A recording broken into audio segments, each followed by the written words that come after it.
उमेश पाल हत्याकांड में जो एक परिवार का सबसे ज़्यादा नाम लिया जा रहा है वो है अतीक अहमद का। अतीक अहमद की छोटी बहन आशा नूरी हमारे साथ बात करने के लिए हैं, उनसे ही बात करेंगे। ये बताइए कि आप क्या कहना चाह रही हैं कि जिस तरीके से आपके भाइयों का नाम आ रहा है, आपके भतीजों का नाम आ रहा है इस उमेश पाल हत्याकांड में। सर, सबसे पहले तो हम ये कहना चाहेंगे कि अभी अभी हम प्रेस कॉन्फ्रेंस करके बाहर निकल रहे थे। बाहर आए हैं तो हमको ये सूचना मिली कि हमारे पति को एसटीएफ ने उठा लिया है। आपके पति का क्या नाम है? इखलाक अहमद।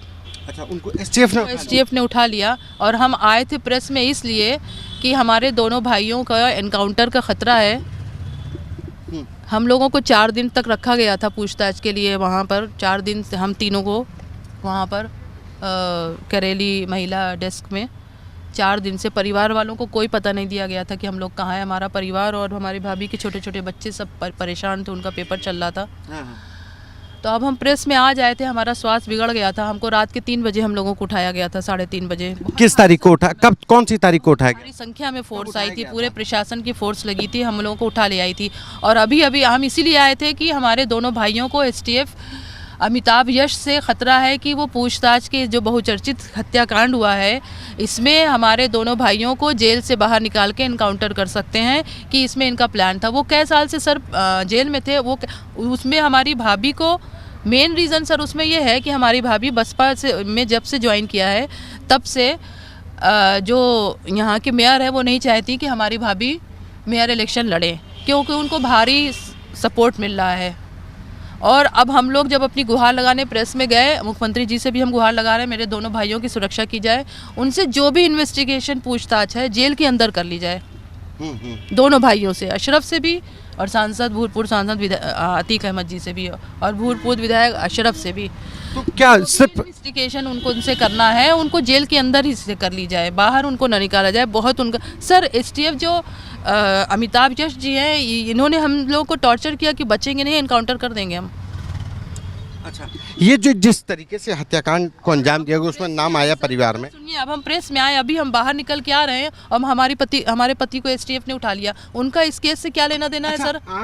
आप कह रही हैं कि वो शाइस्ता जी मेयर का चुनाव लड़ रही थी, तो कौन रोक रहा है? क्या कोई लेन देन भी है नंदगोपाल नंदी से? आपके भाई का क्या बताया था? अतीक से आप मिलने गई थी पहले? आप जी, हम अभी कॉन्फ्रेंस से निकले और अभी अभी हमें सूचना मेरी छोटी बेटी ने फ़ोन करके बताया कि अब्बा को एसटीएफ ने उठा लिया। अच्छा, तो मतलब हम आप लोगों के ज़रिए से, प्रेस के ज़रिए से तो हम अपनी बात पहुंचाएंगे। नहीं, अब इतना अन्याय होगा, इतना अत्याचार होगा महिलाओं पर कि हम प्रेस तक नहीं जा सकते।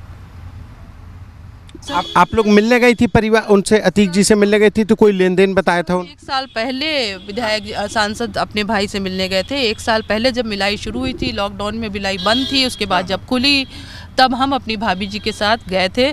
तो हमारे भाई अपनी पारिवारिक बात भाभी से बोल रहे थे, कह रहे थे शाइस्ता 5 करोड़ रुपया नंदी के पास उधार है, तुम मंगवा लेना किसी से। ये हमने सुना था उनसे। अतीक जी ने उनको 5 करोड़ उधार दिया, अतीक अहमद ने? जी, आपके भाई ने? जी। अब उन्होंने ज्वाइनिंग किया अभी बसपा। तो जो 10 साल से मेयर है, नंदी जी की पत्नी, उनका नाम है अभिलाषा नंदी। तो वो किसी तरह नहीं चाहती कि इनको, वो 10 साल से हैं, वो कोई सर ये कॉमन बात है, वो नहीं चाहेंगी कि हमारा पक्ष ने। और हमारी भाभी को दलित, ठीक है, हमारी भाभी को दलित मोहल्ले में दलित महिलाओं से, दलित लोगों का बहुत समर्थन मिल रहा है और हमारे परिवार को सर हमेशा दलितों का समर्थन मिला है। अच्छा, उमेश पाल हत्याकांड में आपके परिवार का नाम आ रहा है, क्या लग रहा है कि आपके जैसे दोनों भाइयों का नाम आया और उसमें आपकी जो भाभी हैं वो 120B की मुलजिम बनाई गई? मुलजिम इसीलिए बनाया गया सर, आप जाके हमारा घर गिराया गया है हमारी भाभी का। बाहर से एक सीढ़ी है, उनके बच्चों के ट्यूटर बाहर से आते थे, भाभी हमारी अंदर रहती थी और 2 महीने से जो है वो कैंपेन में प्रचार में निकल रही हैं। तो मेरी भाभी को क्या पता कि बच्चों के पास कौन दोस्त आते थे। ये इन्होंने इसीलिए वो फंसाया कि इनकी साजिश थी। कोई महिला साजिश करती इतने बड़े हत्याकांड की, आप बताइए। तो क्या वो ऐजान और अबान है या असद है, उनसे कुछ लोग ये लोग मिलने आते थे क्या? सर हम लोग को क्या पता कौन आते थे। वो बच्चे वहाँ पढ़ते हैं स्कूल में, उनके दोस्त हैं, बहुत सारे फ्रेंड्स हैं। असद का नाम आ रहा है, फोटो देखिए आपने, असद है उसमें? नहीं, असद उसमें नहीं था, बिल्कुल असद वो अली वहाँ लखनऊ के डिग्री कॉलेज में। आप लोग सब मालूम कर लीजिए सर, हम इतना बता रहे हैं। हमारे पति को अभी एसटीएफ ने उठा लिया। 24 फरवरी को असद कहाँ था? लखनऊ में था, जिस डिग्री कॉलेज में पढ़ता है, जिस फ्लैट पे रहता है। अच्छा जी। तो जो सीसीटीवी है उसमें आ रहा है कि असद है, तो ये मतलब सर CCTV में तो ये भी आ रहा था कि हमारी भाभी जो है वो गिरफ्तार कर ली गई। 4 दिन तक हम लोग परेशान रहे, जब गिरफ्तार कर ली गई। आपकी भाभी अभी इस सामने क्यों नहीं आ रही हैं? उनका हमारा कोई कांटेक्ट नहीं हो पा रहा है। बस उस समय जब बच्चों को उठाया गया था तो मेरी भाभी बेइंतहा रो रही थी, कह रही थी बच्चों आयज़म को और अबान को ट्यूशन पढ़ रहा था, अभी बहुत फोर्स आई थी, उठा ले गई। एक आखिरी सवाल, अशरफ की पत्नी भी हमारे साथ हैं। ये बताइए आपकी अशरफ से आखिरी बार मुलाकात कब हुई थी?